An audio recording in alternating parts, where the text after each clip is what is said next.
Good morning, good afternoon, good evening. Whenever you are watching this video, let me welcome you all to our channel Future Agriverse. Okay, so without delaying much, I will be directly going into the discussions that we are doing on the ICSE Physics sample paper 2021 for the first semester examinations. So let us continue with our discussions. I hope the video is enjoyable to you and the video that we are making from our channel is very much helpful to you. So with that, let us quickly move on to the question. Last we have discussed question number 3D. Now we will start discussing from question number 3E. Okay, so let us see what is question number 3E.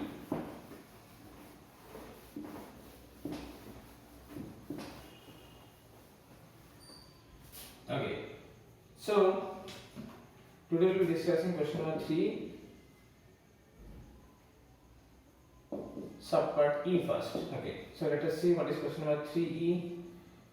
Okay, so this one said identify the conditions required to hear a clear and distinct echo by humans. First of all, let me just briefly remind you what do you mean by echo. Echo is something which you can very simply say as reflection of sound, isn't it? We know that like light waves, sound waves are also reflected from certain obstacles, from certain say surfaces. Okay, so when the sound is reflected back into the same direction from which it was coming after hitting a surface, it is called reflection of sound. And when this reflected sound reaches our ears, we hear the same sound once again after the original sound in our ear has ceased or has died out.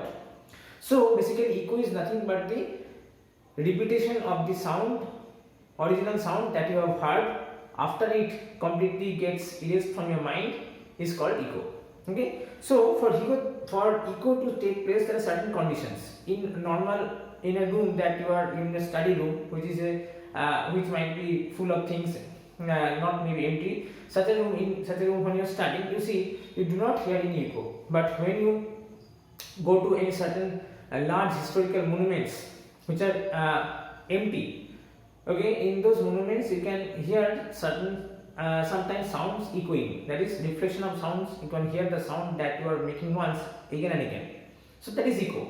Again also you might have noticed if you have gone to hill stations and you are standing on the cliff of the hill station, end of the cliff, edge of the cliff, okay, so and make any noise, make any sound, you hear that sound repeatedly, that is the echo.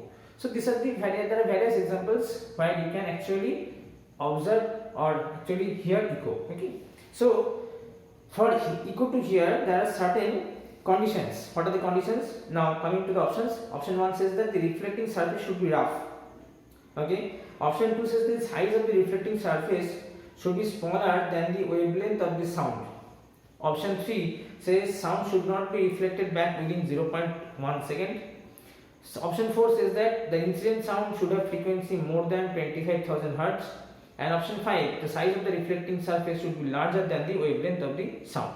So what are the correct options? Now see, the first option, the reflected surface should be rough. Okay, obviously now you know that reflection can take place from the rough surface as well as smooth surface. That is, it is not a necessary condition that the reflected sound, for reflection to take place, the reflecting surface must be rough. It may be plain also. So option 1 says that reflecting surface should be rough. Okay, it might be a condition but not a necessary condition. Second option says the size of the reflecting surface should be smaller than the wavelength of sound. No, this is not the right option. Option number 3 says sound should not be reflected back within 0.1 second. Yes, this is the correct option. As because why this particular condition is required? This is because any sound we hear exists or persists in our mind for about 0.1 second. Now if within that 0.1 second another sound comes to our ears and reaches our mind, it is not actually perceived by the mind, it is not actually read by the mind. Okay, it cannot be actually interpreted by the mind. Okay, so sound, if we want to hear the reflected sound, that is the echo, it must be coming to our ears after 0.1 second. So option 3 is correct.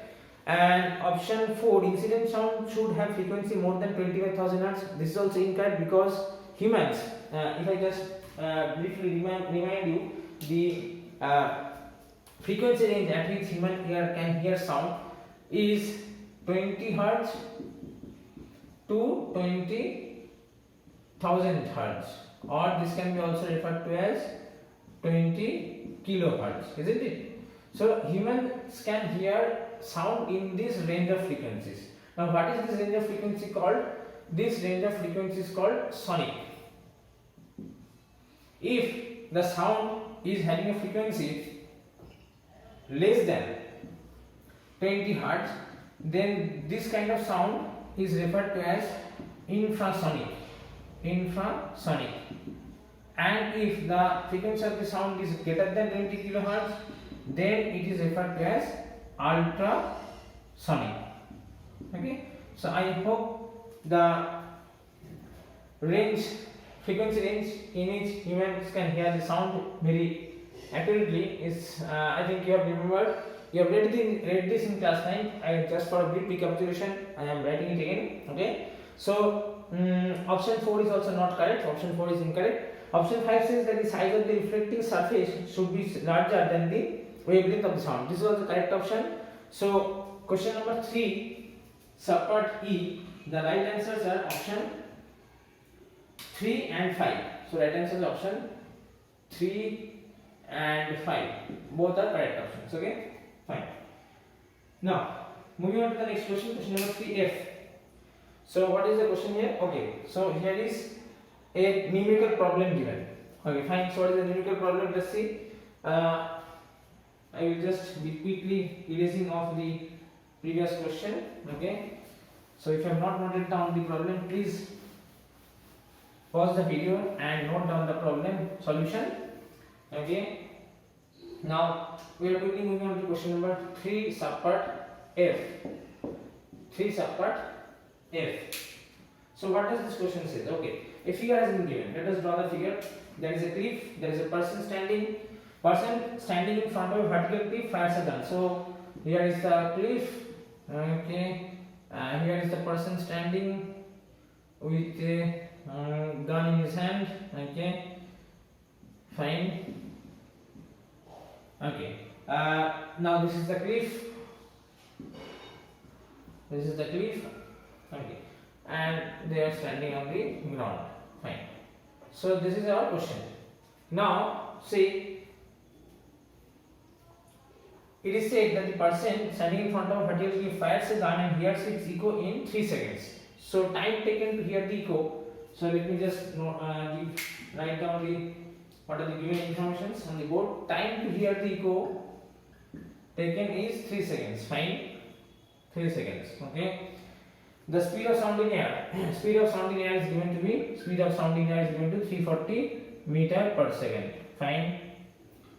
Then calculate the distance at which the person is standing in front of the cliff. Steps are given to calculate the distance. Select the correct sequence of the steps from the given options. So you have to actually for calculating the distance, what steps will you follow?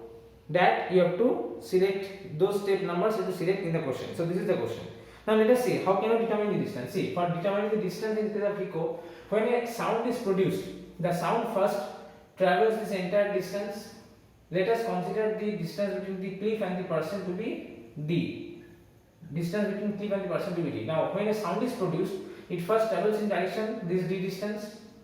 It hits the cliff. It gets reflected back along this distance, and the person can hear the echo, isn't it? Fine. So while the person is hearing the echo, actually the sound travels a distance of 2d. Okay, so sound travels a distance of 2d. Fine. Okay, so if I apply the formula for the velocity, so velocity of sound in air is 340 meter per second, time taken is 3 seconds. So if I consider this given information, then I can write from this given picture v is equal to 2d by t.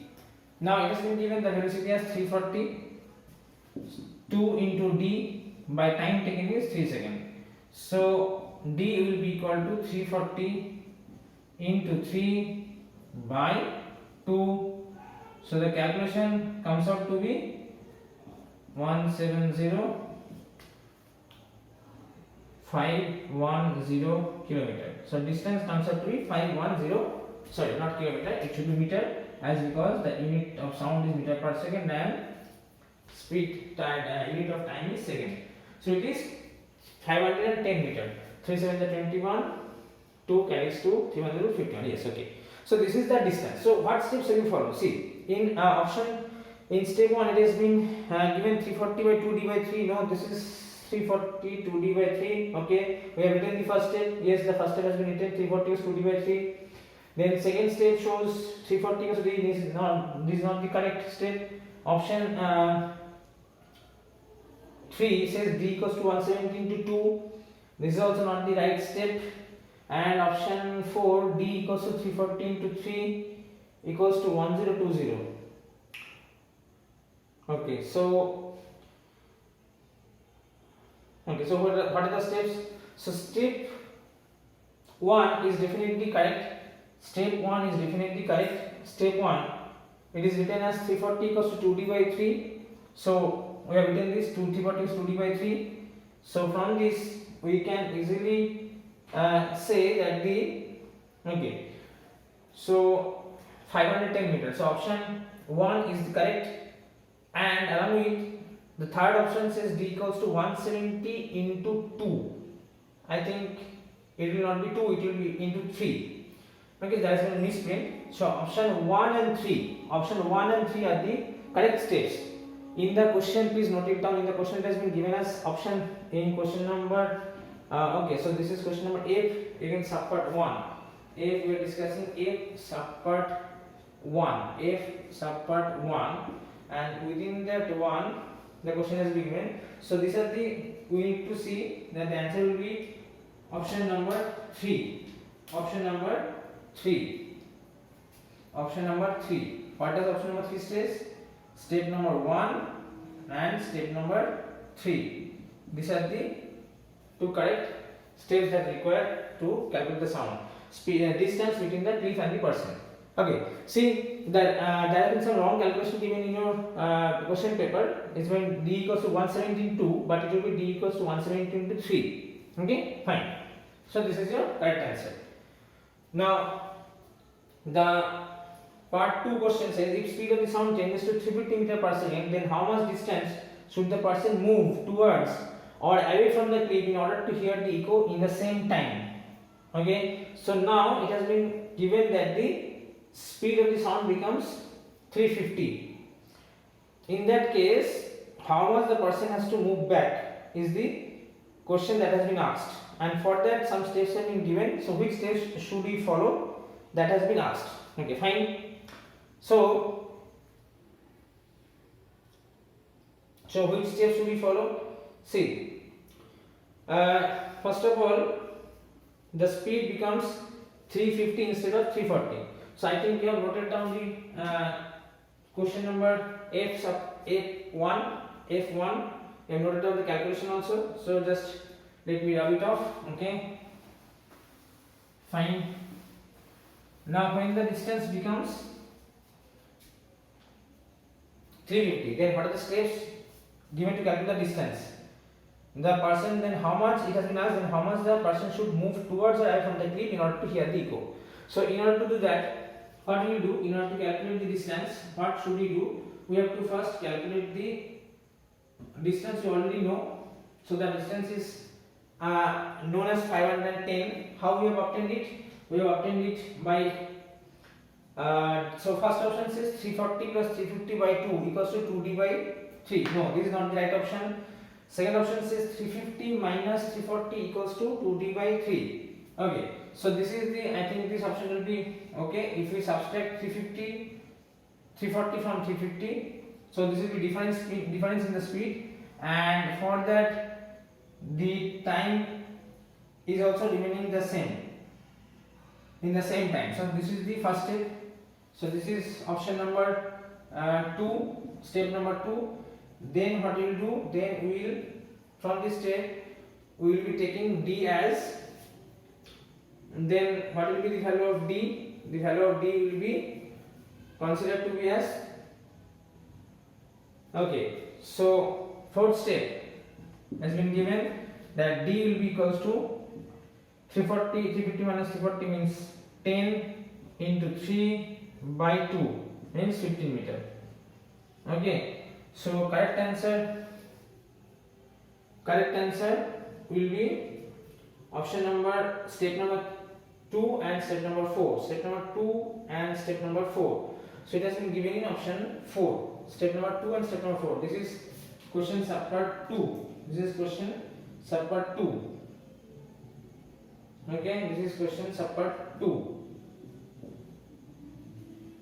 So the right option is option number 4. 2 and then 4.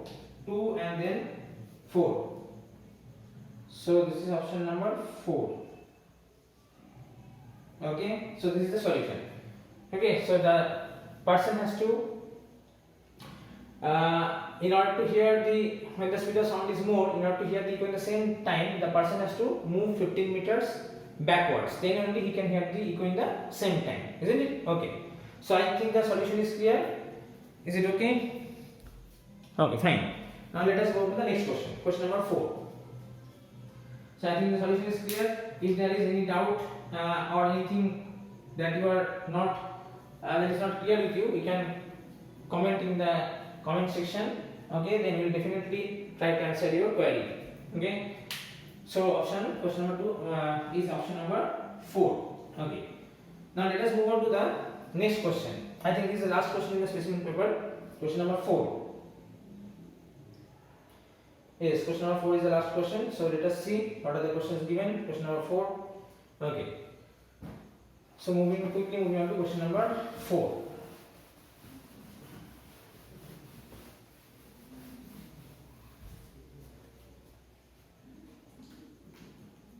Okay, so what does question number 4? Now question number 4, this is subpart A.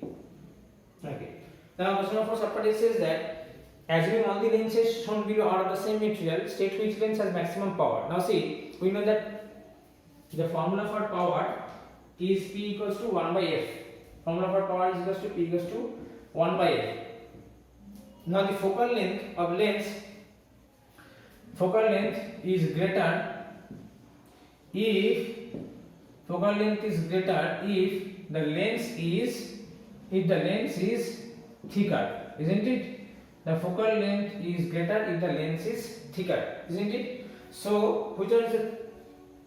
So for thicker lens, the focal length will be greater, and if the focal length is greater, then obviously its power will be minimum. Okay, isn't it? So for the more the lens is thicker, actually, then the light ray for convex lens will converge to a closer distance, and if the lens is thinner, the light ray will converge at a greater distance.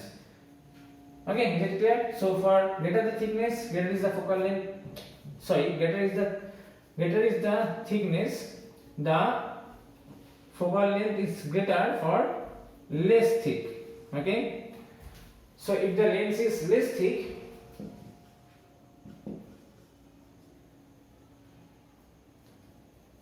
okay, so if the lens is much more thicker, then definitely the focal length will be lesser. So if the f is lesser, then the lens is thicker, isn't it? Okay, from this two figure you can understand that the more the thick the lens is, the light will converge near, so the focal length will be lesser, and if the focal length is lesser, then definitely the power will be higher. So the more the lens is thicker, greater is the power. So here the correct answer is option number. The Q lens is the most thick among the given figures, so it is option number 3. Okay, so it's option number 3, Q. Next in question number B, it has been asked. Question number B has been asked that in an electric cell, while you use the change in energy. So when you are using an electric cell, so what is the change in energy? When you are using an electric cell, What is the change in energy? Chemical to mechanical? No, definitely it is not the answer. Second one is chemical to electrical. Yes, so I think this is the correct answer. When you are using a electric cell, while it is being used, the power is the energy actually conversion takes place from chemical energy to electrical energy. So option B, question number B, it is option number 2, chemical to electrical. Fine. Now option C. Sorry, question number C, what does it say? The diagram below shows a pendulum having a bob of mass. Okay, so there is a problem given related to pendulum. So let us quickly draw the diagram. If you have not noted the answers, you can pause the video definitely and note down the solution. Now question number C, 4C. What does 4C says? Fine. 4C, what does 4C says? Let us see. 4C. Okay. So now you are coming to question number 4, option C. Now what has been given here? See. Let us come to the question. Diagram. There has been diagram given. Let us draw the diagram first. What is the diagram?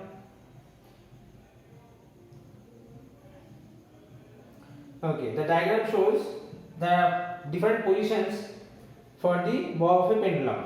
Fine. Now it has been said that the pendulum bob has a mass of 80 gram. Isn't it? A and C are the extreme positions it has been given, and B is the mean position. There are 4 positions I think shown in the figure. Position A and position C are the extreme positions, whereas position B is the mean position, and another position D has been shown. Fine. Now what has been asked? What other information is given? The bob has a velocity of 5 meter per second at position B. So it has a velocity of 5 meter per second at position B. Position B, isn't it? Okay, fine. At position B. Assuming there is no loss of energy, select the correct statements, and it has been given. You should take G as 10 Newton per kg. Fine. Now, question number. The question number says, at point A, the bob will have only kinetic energy. Now, A and C are the extreme positions.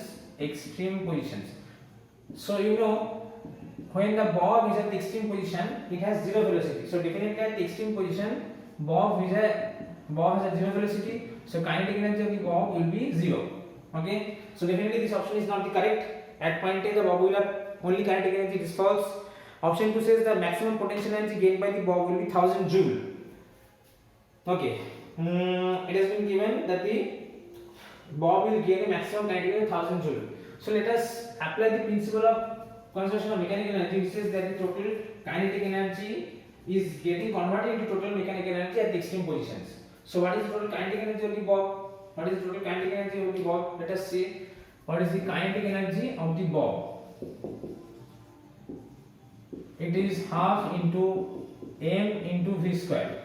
So this turns out to half into 80 gram means 80 by 1000 kg into v square means 25. So it is v square means 5 square. So it turns out to be half. Okay, let us just cancel this half. 4. Okay, so 25 into 4 by 100. So 100 by 100 is 1. So it's 1 joule. So the kinetic energy, maximum kinetic energy is 1 joule. So definitely this is the maximum kinetic energy. This is the maximum kinetic energy. Okay, maximum. Now this maximum kinetic energy is converted to potential energy definitely. So the potential energy cannot be 1000 joules. So it is not possible. So option 2 is also not correct. It is incorrect. Option 3 says the maximum height reached by the bob will be 125 cm. Now let us see. From the concept of conservation of the mechanical energy, you can say that the potential energy will be equal to the kinetic energy. Potential energy is, as you know, m into g into h equals to, it will be half into m into v square, isn't it? So m cancels out. H is equals to half into v square by g. So it turns out to be half into 5 by 10. So it is 2 Okay, so 5 by 4, isn't it? 5 by 4. So 5 by 4 is 1.25 meter. That is equals to 125. Oh, okay. I think the board is not visible. Okay, 1.25 meter. So 1.25 meter. This turns out to be 125 centimeter, isn't it? Okay, so the height that has been given in the option 125 centimeter. Yes, it's okay. So option 3 is okay. So option 3 will be one of the answers. Option 3 will be one of the answers. Option 4 says that D, the bobular maximum kinetic energy. No, definitely not. D is an intermediate point. Intermediate point. Pendulum has maximum kinetic energy at the mean position. So this is not the correct option. Maximum potential energy of the bob will be 1 joule. Yes, we have found it out. Maximum potential is 1 joule. So option 5 is also okay. So option 5 is also okay. And option 6 says that at point B, the energy possessed by the bob is 1000 joule. At point B, the energy possessed by the bob is 1000 joule. At point B means at the mean position. Yes, what is the kinetic energy? Kinetic energy is 1 joule. So it cannot have an energy of 1000 joule. So option 3 and 5 are the correct answers. Okay. So question number 4C, answer right option is option number 3 and 5. Okay. So for today we will end our video here. We will be timing some permitting us. We will stop our video here. In the next video we will continue the lecture. Till then, take care. Thank you. Goodbye.